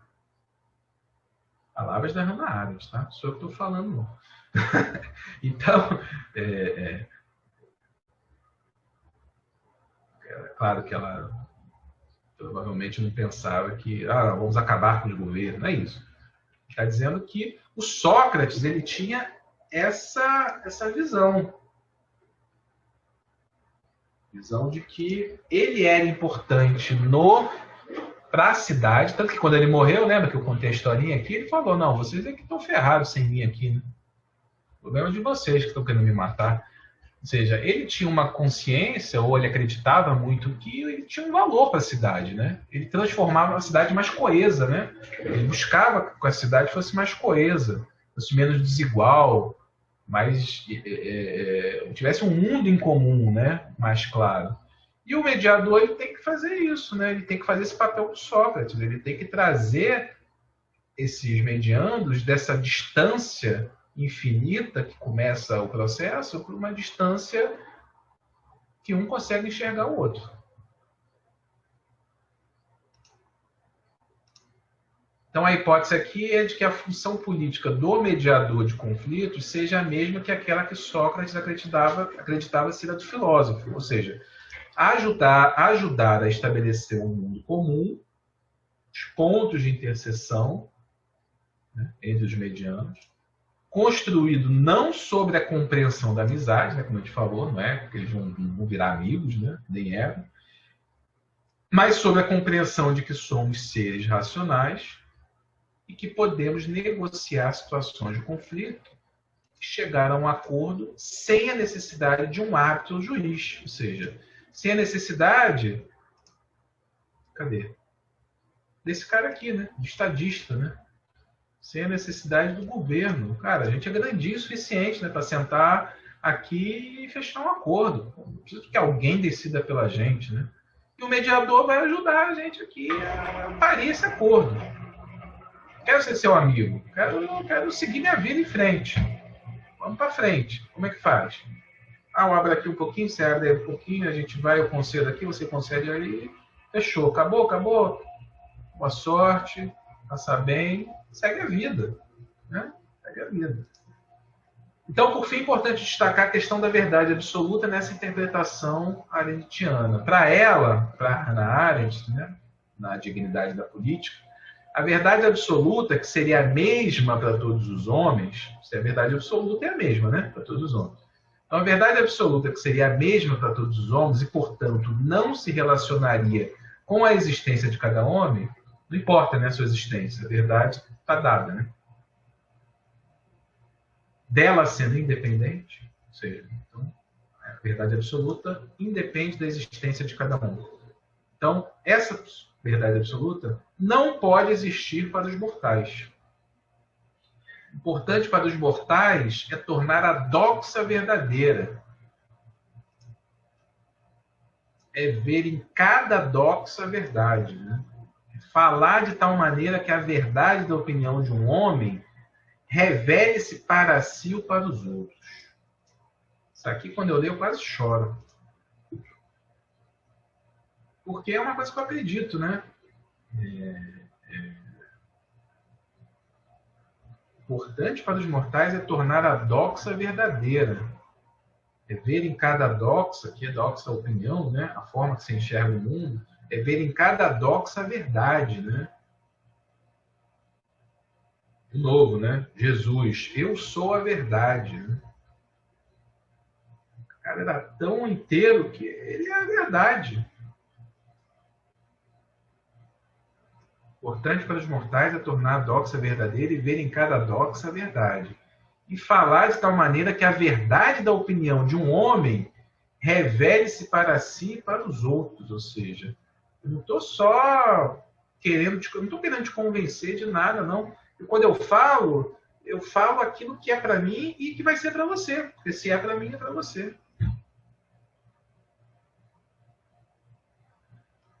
E é gostoso, né? Quando a gente começa a ser, né? Esse tipo ter esse tipo de comportamento. De novo, né? O filtro sempre vai existir, né? Mas em muitas situações a gente consegue, né? Ter esse tipo de comportamento e o nível de credibilidade que a gente ganha é tão grande que é outro mundo, né? Que desacortina para você, descortina para você. E o mediador precisa de credibilidade, né? O mediador ele precisa que os medianos confiem nele. Né? O professor também, né? Enfim. O ser humano, né? Precisa que as pessoas confiem nele. Então, o entendimento de que a verdade absoluta não pode existir para os mortais é uma hipótese crucial para o sucesso na mediação de conflito. Se a pessoa já entra achando que existe uma verdade absoluta, é complicado. Normalmente, as pessoas envolvidas em algum tipo de conflito acreditam estar do lado da verdade. Né? Não, eu estou do lado da verdade, né? Eu estou com a verdade, né? Eu fiz o certo. Né? Que ela é a única que está com a razão, dificultando o estabelecimento de uma aproximação de interesses comuns e a construção de um acordo. Se eu estou certo, o outro está errado, tem acordo, né? Hoje mesmo, né? Você viu uma fatura de um cartão de crédito de uma associação aí que eu ajudo, e que eu ajudo como gestor, né? E a fatura está lá com juros, multa, correção monetária, não sei o que, de um banco, não vou nem dizer o nome. E aí eu entrei em contato com o gerente e falei, poxa, a gente nem sabia, né? Tem 2 meses que eu estou trabalhando, ajudando essa organização. A gente nem sabia que tinha cartão de crédito. E ele falou, mas tem, né? Eu falei, poxa, não pode negociar, né? Porque a gente está com caixa aqui com dificuldade. Ah, não pode. A gente avisou durante os últimos 2 meses, né?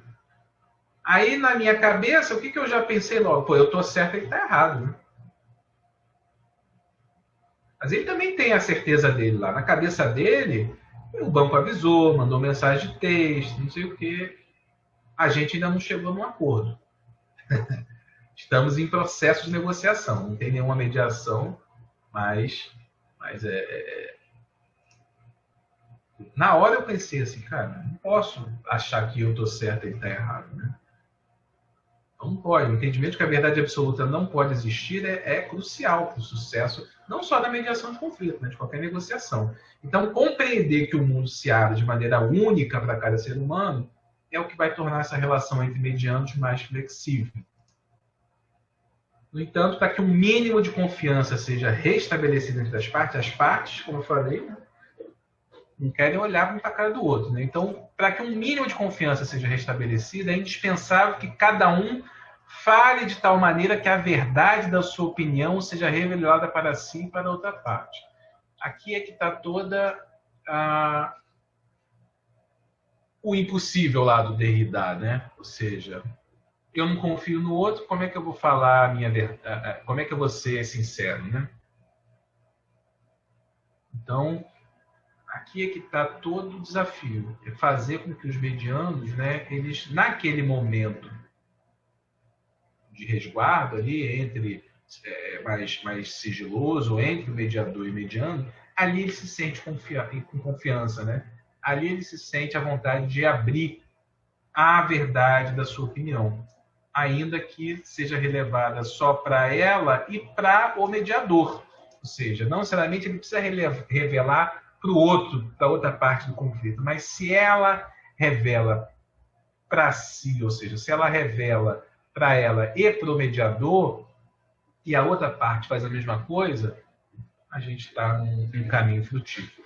Então, é na recomposição de uma relação de confiança mútua que os conflitos podem aumentar as chances de serem resolvidos por meio de um processo de mediação, operacionalizado por um mediador capacitado, é o que vocês estão fazendo aqui, né? Botando mais, tentando, né? Botar mais um tijolinho aí na capacitação de vocês, que eu, com toda a minha humildade aqui, realmente estou tentando passar alguma coisa que eu acho que pode ser, né, valioso, e que domine técnicas das mais diversas áreas de conhecimento. Então, continuem, né? Avancem, psicologia, tudo. Grandes desafios exigem grandes esforços e grandes conhecimentos. Então, por isso que a gente acredita, eu acredito, né, que a dialética socrática e a dimensão ética, como tentativa de fundamentação teórica do trabalho do mediador de conflitos, é um tema de grande relevância para a sociedade brasileira, por que não dizer para a humanidade. Aí aqui tem as referências bibliográficas e tal. Se vocês quiserem, eu passo esse material aí depois para vocês. Vocês pedem lá na coordenação do curso. Show. Falei muito, né?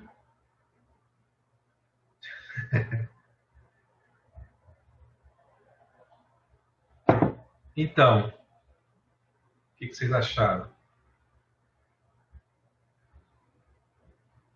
Faz sentido? Faz, e o mais engraçado é pensar como uma coisa tão abstrata como a filosofia se encaixa tão perfeitamente no nosso mundo concreto e como coisas tão antigas se encaixam também nos dias atuais. Isso é muito assustador, assim, quando a gente para pensar. Sim, sim. Eu particularmente eu gosto muito dessa pegada, né, da filosofia prática, né, da filosofia como atitude de vida, né, como exemplo de vida e como hábito, né, e muito mais do que um sistema lógico, né, de inferência, tal, que tem a sua importância também, né, as sistematizações filosóficas são importantes, mas acaba que isso muitas vezes tira um pouco a gente do mundo comum, né? Do dia a dia, né? E aí a gente às vezes desconecta muito. Então eu gosto mais dessa visão. No meu entender, às vezes eu até apanho um pouco, né, de alguns professores no doutorado, porque alguns deles têm uma visão menos prática, né? Então eu vou e perguntar, mas há pouco tempo isso não era bem assim. Aí ele fala, não, mas eu não estou falando do que estou falando de um pensamento, né? Mas para mim eu estou sempre trazendo para a prática, né? Porque se não tiver prática não tem sentido. Nem que seja uma derivada terceira, mas tem que ter, né? Em algum momento você tem que gerar algum ponto de contato com a prática, né? Então, e como eu comentei, não sei se foi aqui, muito do que a humanidade já pensou, já refletiu, já sofreu, a gente continua repetindo, né? O karma é um pouco o conceito meio que vai por aí, né? A visão acho que tântrica, né? A visão do budismo, né? É que a gente vai reencarnando, reencarnando, reencarnando, porque a gente não consegue sair, né, de repetir as mesmas coisas, né? Tá sempre fazendo a mesma cagada, né? Não sou budista, mas eu acho interessante essa visão. E o karma seria meio que aquela coisa assim do você está meio que marcado, né, por aquelas repetições, né, por aquela forma de pensar e acabar atraindo, né, certas situações, que coisa mais espiritualizada aí. Mas é isso. Naquela época tinha conflito, né? Naquela época tinha briga política, naquela época tinha tudo que a gente tem hoje. Né? Só que é aquilo que eu falei, a gente tem que contextualizar, né? Naquela época era normal a aristocracia ter um escravo, né? Hoje não é normal, né? A aristocracia ter um escravo, né? Naquela época era normal a mulher não votar, né? Hoje não é normal a mulher não votar. Naquela época, enfim, aí a gente não pode também, com o olhar de hoje, julgar, né, um troço que aconteceu há 3 milênios, né? A gente pode usar aqueles fatos, aquela história, para repensar a nossa vida hoje, né? Então, assim, quanto mais distante é a história, mais difícil a gente entender, porque a gente projeta a nossa visão de hoje, né? A gente nunca vai saber como era, né? Exatamente, viver naquela época. Era outra. Mas, enfim. Mas é isso. É isso que me interessa também, né? Que me traz assim, satisfação na filosofia, é ver, e é cada vez mais o que eu quero, né? É trazer para as pessoas que de alguma maneira gostam, né? Como você, poxa, é legal, né? Interessante, faz mais, mas que sem uma exposição como essa ou parecida com essa, pode continuar achando que filosofia é algo muito longo, abstrato, né? Que não tem pontos de contato com a vida e no limite, né? Agir como alguns agem, né? Não, filosofia tem que acabar. Faz o menor sentido, né? Você querer destruir algo que foi construído há séculos e que traz, né? É que nem você falar, não, vamos abolir o uso das facas, né? Que você pode matar alguém com uma faca. Pô, mas você pode também passar uma manteiguinha no pão, né? Você pode cortar uma carne de churrasco. Não é a faca, o problema não é a faca, né? O problema é a pessoa, o que a pessoa faz da faca, né? Mas, pô, é tão óbvio, né? Mas, enfim. É isso. Alguém quer comentar mais alguma coisa? Estou vendo aqui, agora que eu vi que tem. Que o Tarso tinha falado aqui, é do Leandro Carnal. A Márcia também lembrou, né? Quando eu falei lá da história do bode expiatório, é o Leandro Carnal, que tem um vídeo bem interessante. Muito bom, por sinal.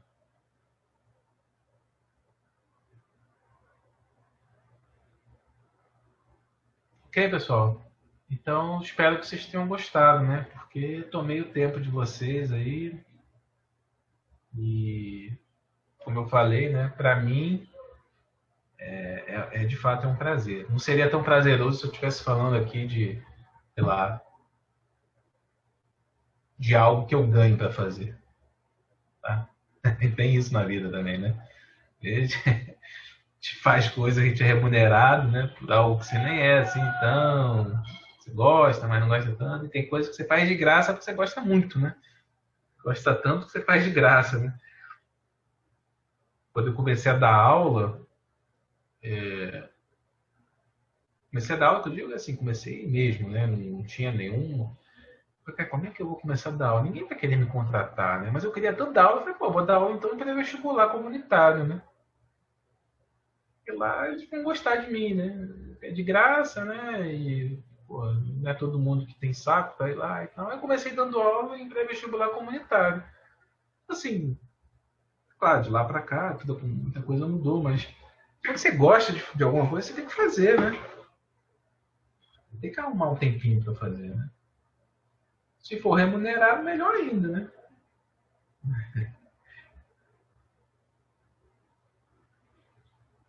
É isso. Gente, então, obrigado aí por todos estarem presentes. E depois eu passo, tá? Esse material lá para do pessoal do curso, e aí vocês, não sei como é que é a melhor maneira, mas eu posso mandar por aqui, né? Pelo chat, né?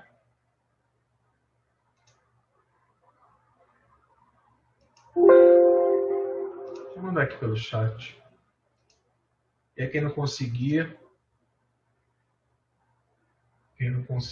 depois eu pede lá pro pessoal do curso que eles vão mandar. Só um minutinho. Ricardo, eu vou falar mais uma coisa. O que eu fiquei muito chocada é que para mim parece um bloco de coisas que eu não consigo separar todas essas informações e que se eu fosse compilar sozinha, eu nunca ia conseguir compilar todas essas informações. Entendeu? O que o Sócrates dizia, o que Platão, o que o outro dizia, o que não sei o que, correlacionar. Tipo, eu tô muito, tipo, chocada, assim, de, meu Deus, que profundo, quanta informação na cachola. E eu achei também muito legal, porque quebra um pouco da resistência, que nem você falou que a gente tem, tipo, filosofia é difícil, filosofia é muito profunda, filosofia é pensar, pensar, pensar. É nada, filosofia é o nosso dia a dia, filosofia é o que a gente trabalha, é o que a gente gosta. Isso, com certeza. Filosofia, a etimologia da palavra é essa, né? É a busca pela sabedoria, né? O amor, né? Pela sabedoria. Mas a sabedoria a gente busca para quê? Para viver melhor, né? Para viver bem, né? Não existe. O homem sábio não é aquele homem assim, inerte. Não, o homem sábio é você que vai definir, né? O que é um homem sábio para você, né? A mulher sábia. Para você vai ter uma definição. A sabedoria, de uma maneira geral, é a arte de você viver bem, né? Você saber lidar de uma maneira melhor com cada situação, de você eventualmente perceber que ao ajudar alguém, né, você se ajuda também, que ao dar um curso aqui, eu também estou aprendendo, que vocês, eventualmente, quando forem falar, né, para alguém que a filosofia foi interessante, porque de alguma maneira vocês estão é, ressoando, né, esse entendimento que pode ser útil para mais gente. Então, a sabedoria é isso, é a vida, né? É como viver bem, né? É como viver de uma maneira equilibrada. É claro que se você for começar a filosofar demais, aí cada filósofo diz uma coisa, né? Mas aí não importa, né? O filósofo da tua vida é você, né? Você tem que ser o filósofo de si próprio, né? Você é o responsável por você, né? Responsável que responde, né? Então, você responde pelo que você faz, pelo que você pensa, pelo que você deseja, né? É isso. Mas, obrigado, foi bom ouvir, né? Feedback sempre bom. Mandei ali, tá? Pelo chat. Eu acho que quem está no computador consegue baixar normalmente. No celular, que às vezes é meio complicado. Mas aí eu depois te arrumo um jeito de passar. Alguém quer falar mais alguma coisa? Oi. Tava aqui estranhando, Jusileide, você não queria falar. Estava chateada aqui. Na verdade, eu estava escutando bem. Cheguei um pouquinho atrasada, é verdade, mas estava muitíssimo atenta, né? Então, como amanhã a gente não vai ter a oportunidade de agradecer por esse momento, então eu tenho que falar agora, né? Dizer que realmente foi muito bom. Principalmente essa provocação para que a gente aprofunde um pouco mais, né? Então, isso que você nos deu é um presente, porque a impressão que eu tenho que a gente acha a filosofia essa coisa distante, porque parece que sempre existiu um interesse de colocar o mais distante possível. Tipo assim, o que eu sei é inacessível a quem está lá embaixo, e quem está mais no início. Né? Então, assim, encontrar pessoas assim como você, que tem todo esse interesse de apresentar como algo que está no cotidiano, está no cotidiano, está no dia a dia, e a gente faz uma leitura diferenciada, mas que tem toda uma razão de ser, um pensamento de milênios, né? 3.000 anos, tão atual, né? Acho que foi a Vitória que falou isso agora há pouco. É realmente assim encantador imaginar que isso é possível, isso é real, né? Isso é real. Sim, Então, sim. agradecer muito, apenas eu estou no celular, talvez eu não tenha acesso a esse material, eu não sei essa história de depois a gente ajeita, eu não sei como é que eu posso conseguir. Não, Eu não depois sei entra se em no... contato com o curso, né? Entra em contato com o curso que eu vou passar o material para Pronto, ele. eu passo então e digo que o professor disse que ia disponibilizar, não é isso? Com certeza. Aqui falou, tá falado, né? Pronto. Pronto. Adorei isso. Valeu, obrigado. Fernando Pessoa tem um poema que eu acho muito interessante, não sei, que ele conclui com a dupla existência da verdade.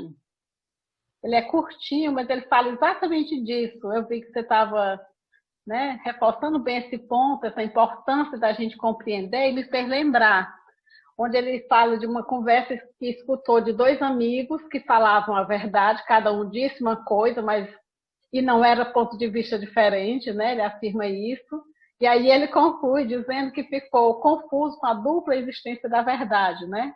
Mas eu compreendi exatamente o que você destacou bem.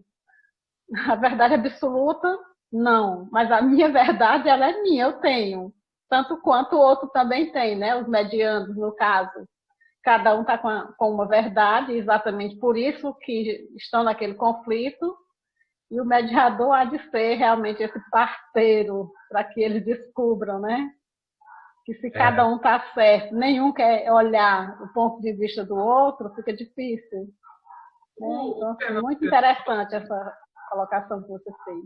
Fernando Pessoa, no meu entender, é um grande filósofo, né? Agora, ele ficou rotulado, né? Até merecidamente, né? Como um grande escritor, poeta, porque, como eu falo aqui de Jesus, né? Jesus, para mim, foi um grande filósofo, não? Mas isso é maneira de rotular, né? As Eu que pessoas. sou mediadora, digo que Jesus, o mediador por excelência, e assim vai, né? A gente rotula as pessoas. Agora, uma coisa que eu tenho para mim, assim, né? Não só eu, né? Mas algumas pessoas que atuam nessa área da filosofia, as melhores filosofias estão na poesia, né? Na literatura, nas artes. A filosofia mais genuína, no meu entender, não está nos tratados filosóficos. Está numa música do Paulinho da Viola, né? Tá numa. Você ouve aquela música, pô, cara, filósofo, né? Mas tipo, Fala lá dentro, né? é isso, né? Toca, é o que eu tentei falar aqui, é o desafio do mediador, né? Tocar lá Sim. dentro mediando, né? Então, não é fácil, mas você repara que não é algo racional, né? Não é um método, né? Se o cara não pensa assim, não, vou criar um método aqui que eu vou criar uma música, uma letra que eu vou tocar todo mundo. Não, sai, né? Cai, né? Uh, É uma criação artística. Essa ideia do parto, ela é muito interessante, porque se estamos partindo que os dois estão agindo com boa fé, e cada um está falando da sua dor, da sua angústia, da sua raiva, do que seja, mas cada um está acreditando naquilo, né? Sim. Então, olhar para isso e encontrar, como você bem falou, ponto de interseção é muito interessante. Encontrar nas entrelinhas essa brecha para fazer a pergunta, né? A pergunta. Isso, isso. E aí é que está o desafio, né? E que desafio, professor. Vou anotar aqui seu e-mail. Botei meu e-mail aí também, para quem quiser resolver logo a Certo. parada do e-mail, a gente Pronto. Eu resolve vou logo isso. anotar agora. E é fácil me achar nas redes também, né? Não é todo mundo Pronto. se Eu acho chama que talvez. Ricardo Hazuki, né? Ok. Tem meia dúzia aí. Não é muito Pronto. difícil. Então eu vou fazer a solicitação direta, até porque eu sei a escola, como não é a praxe mandar o material, às vezes fica um desencontro. Um dia desse, eu precisei de um material que ficou disponibilizado para isso, só a minha mensagem demorou 3 meses para ser lida. Então, assim, aí eu entendo, não estava previsto que o aluno tinha direito a isso, então eu não posso nem dizer que eles negligenciaram, né? Então, assistendo, tenho certeza que vai ser mais fácil eu pedir diretamente, viu? Então, vou mandar o e-mail posteriormente. Tá certo. Encerro agradecendo muito, né? Eu acho que muito brilhante a sua forma de nos apresentar a filosofia. Que bom, fico feliz mesmo. Obrigado mesmo. Obrigada. Muito Isso aí, obrigada. gente. Então, boa noite. Boa noite. Boa noite, obrigada, hein? Boa noite Boa a noite a todos. todos. Muito obrigada. Obrigada. Tchau, tchau, tchau.